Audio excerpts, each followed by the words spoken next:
If you enjoy bullying other players or teaming up with other against one player with the chance of monetizing your gameplay, then watch this video till the end.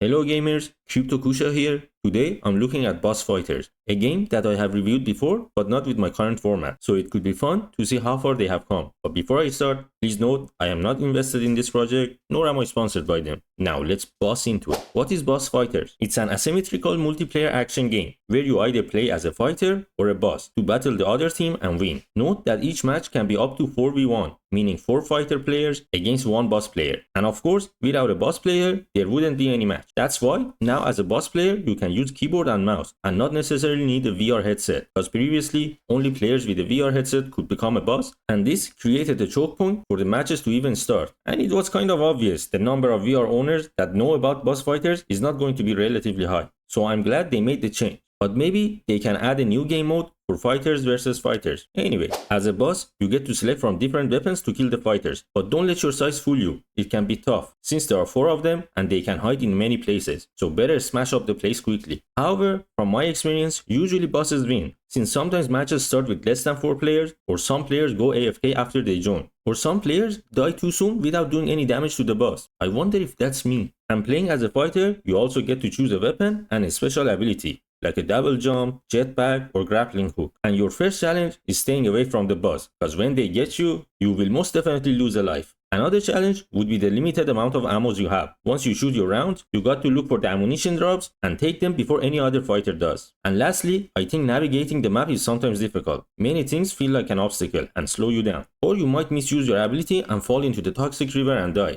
So let's check out the game economy. But before we do, no, don't worry, I'm not gonna say like and subscribe. Just need to tell you, the game characters have stats that can be improved. For example, health and speed for fighters, and shield cooldown, energy, and throw damage for bosses. And all of these are considered power stats, because you also have value stats that improve the BFT token rewards, flex rewards, and other bonuses. And it says these stats are improved using equipment and perks. And in order to get these perks, you either craft or merge items. But I don't want to talk about how the perk system works. It's a lot and you can read about it on the game wiki. So let us check the game economy. You can earn in Boss Fighters either by using badges to collect BFT tokens, trade your items on the marketplace, or lease your assets to the other players. The badge system is very similar to the hourglass system Big Time has. So you need to use a contract to create a badge or charge them up for multiple use, and then do the specific in-game task to become eligible to receive tokens. And the item marketplace system is even more similar to Big Time, since it's using open loot. That's why the rarities are also the same, from common to unique. And the way I understood is that all the items can be converted to NFT at any rarity, but the last 4 rarities can only be as NFTs. So I'm assuming when merging 2 mythics, it will also ask for BFT tokens for the conversion. And also, each rarity has a cap for the number of NFTs that can exist. For example,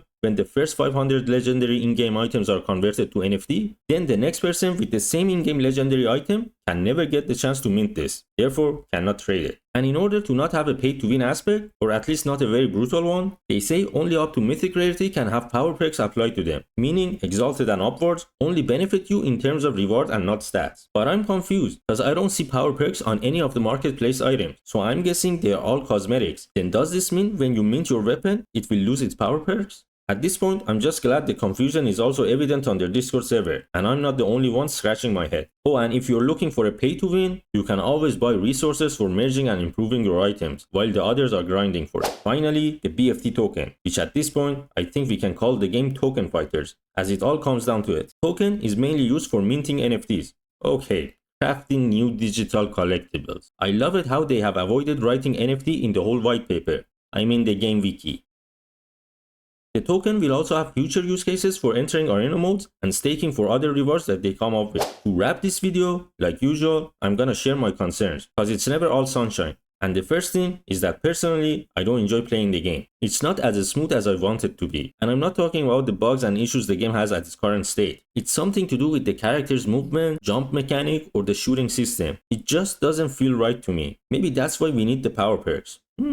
Plus, I don't feel any cooperation or tactical gameplay apart from shooting at the same target. And for now, just having two game modes, I mean playing either as a fighter or a boss, and one or two maps makes the game feel boring. But to be fair, last time I played, the game crashed before I could get bored. Then there's the whole similarity it has to the Big Time game that makes me concerned. The badge system is almost identical to the hourglass system that Big Time has, and we know how that has turned out. And lastly, the overcomplication of the game economy. Don't get me wrong, it could be considered a game mode on itself, figuring out or deciding on what to craft or merge, but unless they come up with a visual explanation for each scenario the community asks, it's more of a headache now. However, all in all, I'm still excited for this game. The concept is nice and the gameplay aspect can be fun too. Also, the team is showing a lot of dedication, which is always needed in the crypto space. And with the multiple events and tests planned, we just have to wait and see how much they can improve the game. And speaking of improvements, who has improved more from last time I reviewed this game? Boss Fighter game or my videos? Now let me know what you think about this game. Have you tried it? And what makes you excited for its future?